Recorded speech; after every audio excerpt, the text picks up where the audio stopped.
Welcome back sa isa na namang episode ng Pretty Petty the Podcast. I'm your host, Tito Alvin, and in this podcast, we talk about the hottest topics, trending issues, and everything pretty and petty. If it's your first time here, please consider subscribing to our YouTube channel by clicking on the subscribe button and the notification bell para notified ka sa mga new episodes. And kung sa Spotify ka naman nakikinig, you can follow our podcast sa Spotify by going back to the main page and then click nyo lang yung follow button. Follow nyo rin ako sa Facebook, Instagram, and TikTok by going to the link you see at the bottom of your screen. Okay, so imagine nyo to, no? For example, it's a weekday morning.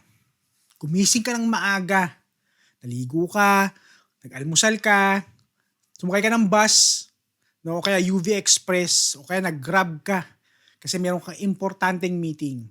O kaya isa kang estudyante na may exam, or isa kang nurse na papasok sa duty mo that day. Maybe you're rushing to catch a flight. I don't know. Maybe you're a daily wage earner na kapag hindi ka nakapasok, wala kang kikitain. Tapos, hindi ka gumagalaw. Traffic, road closures, no? Thousands of people gathered along one of the busiest roads in Metro Manila. At ang unang papasok sa isip mo, anong nangyayari? Bakit hindi ako gumagalaw? Recently, no, maraming mga commuters ang naabala dahil sa malaking rally along EDSA. Naturally, nagkaroon ng iba't ibang opinion ng mga tao. May mga nagsasabing it's their right na mag-rally, and may nagsasabing sobrang perwisyo ang ginawa niyan sa publiko. And gaya ng maraming issues dito sa Pilipinas, parang kailangang mamili ng side. Pero kailangan ba talaga? Kasi today, I don't actually want to debate kung dapat bang payagan ang mga rally. Kasi sa akin, that's already settled eh. In a country like us, a democratic country, people should be able to assemble peacefully. People should be able to express support, opposition, frustration, or whatever message they want to bring to the government or to the public. Whether if you're from a religious organization, a labor group, students, a minority group, transport group, isa kang government supporter or government critic, that right deserves protection. So no, this episode is not about questioning anyone's right to rally and demonstration. Ang gusto kong pag-usapan, ibang tanong. Can we exercise our rights without unnecessarily making life harder for everyone else? Kapag pinag-uusapan ng isang rally, ang usapan laging umiikot sa mga organizers at sa government. Pero bihira natin pag-usapan yung third party. Yung mga taong wala namang pinapanigan, yung mga taong gusto lang naman pumasok sa trabaho, yung gusto lang makauwi ng matiwasay, yung gusto lang makarating sa paroroonan nila. Sila ang kadalasang naiipit. Hindi ito usapan tungkol sa politics, hindi ito usapan tungkol sa religion, hindi rin ito usapan kung sino ang tama o mali sa isyong pinaglalaban. It's a conversation about civic responsibility. Kasi, dun lang tayo sa totoo, hindi naman bago ang rally sa Pilipinas. Kopong-kopong pa may rally na. We've had massive demonstrations before. We've had celebrations. We've had religious gatherings, political marches, labor protests. At malamang, magkakaroon pa ulit yan sa mga susunod pang taon at henerasyon. The question isn't whether rally should happen. The question is, how do we hold a rally without making ordinary Filipinos pay the price? Because maybe being heard and being considerate don't have to be opposites. Now, let's talk about something we don't hear enough whenever these situations happen. Ito yung salitang permit. Kasi minsan, kapag narinig natin yung salitang permit, parang ang dating kasi kagad parang gusto nilang pigilan yung rally, ganyan. Or, naku, pag hihinga ng permit, nililimitahan nila yung freedom of assembly and stuff like that. But that's not necessarily what a permit is for. Ito na lang, think of it this way. Kapag may malaking fun run, marathon, may permit yan. Kapag may malaking religious procession, may permit yan. Kapag may malaking concert, ang isang artist, inaasahan dadagsain yan ng mga libo-libong tao.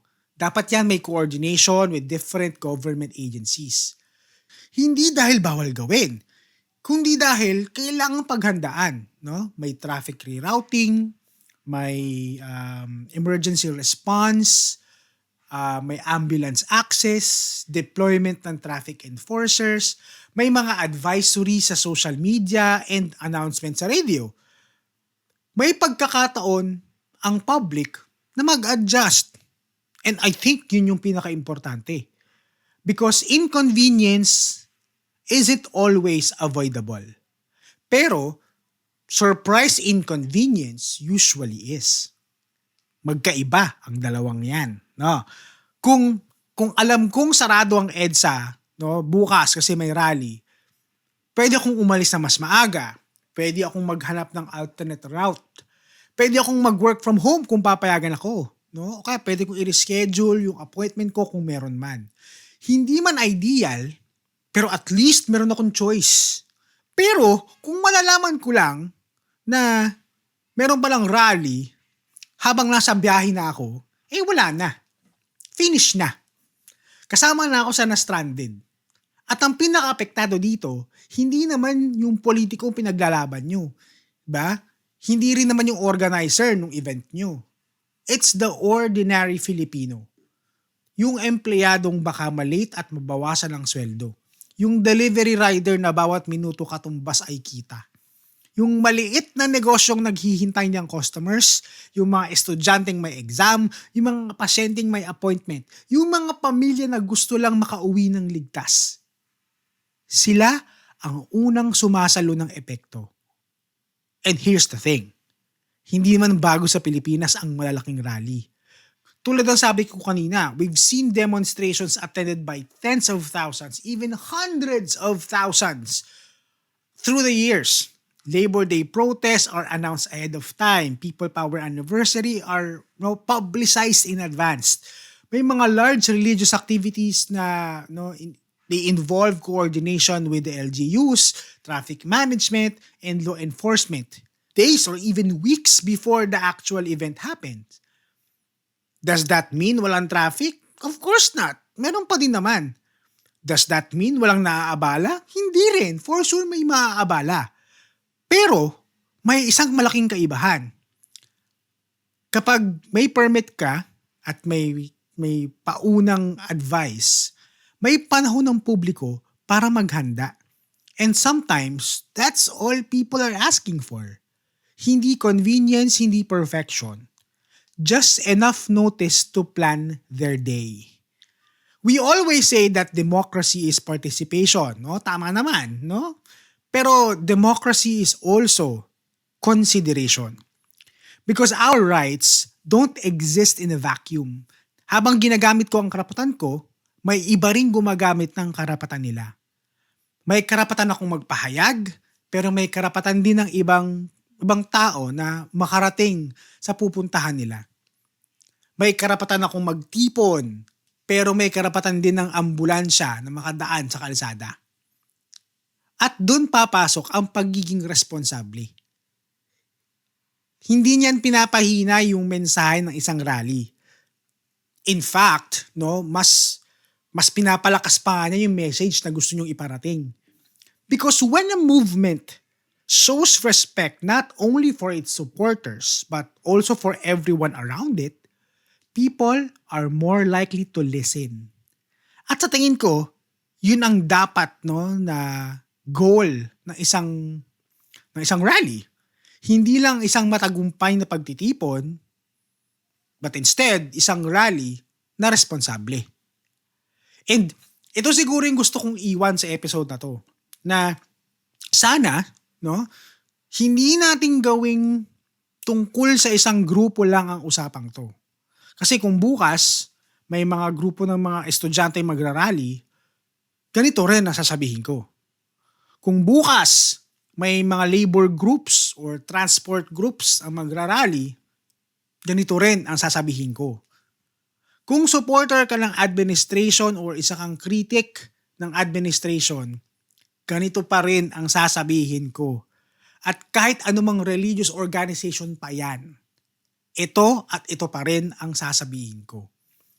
Because the standard shouldn't change depending on who is holding the rally. The standard should always stay the same.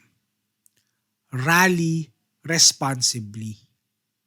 Alam nyo, minsan kasi parang naiisip natin na kapag may dalawang karapatan na nagbabanggaan, no, kailangan may matalo. Pero hindi naman siguro, hindi porke gusto mong marinig yung boses mo, kailangan nang mawalan ng boses yung iba. Hindi porke gusto mong ipaglaban ang isang paniniwala, kailangan nang maparusahan ng mga taong wala namang kinalaman sa issue. Pwede namang pareho eh. Pwede kang magsalita at pwede ring makapasok sa opisina yung ibang tao. Pwede kayong mag-demonstrate dyan, magtipon, pero pwede ring magplano ang mga commuter kung saan sila dadaan. Hindi naman magkalaban ang mga bagay na yan. In fact, again, I think it will strengthen each other because a rally that is well organized will tell people something. It says, we respect the public as much as we want the public to respect us. At sa tingin ko, mas malakas ang dating niyan. Mas madaling makinig sa isang mensahe kapag nafe-feel mong may respeto rin sa mga taong hindi bahagi ng pagtitipon. Kaya kung meron man akong isang request, no, sa lahat ng organizers ng malalaking demonstrations, no, now and no, in the next few weeks, few months, no, few years, coordinate, inform, prepare. Bigyan ng sapat na panahon ng publiko para makapag-adjust. Hindi dahil obligasyon ninyo silang pasayahin, kundi dahil kapwa mamamayan nyo sila. At sa lahat naman na nakikinig, no, huwag nating husgahan ang isang rally based lang sa kung sang-ayon ba tayo sa pinaglalaban nila. Ang tanong ding dapat, paano nila isinagawa ang kanilang karapatan? Because that's the kind of civic culture we should encourage.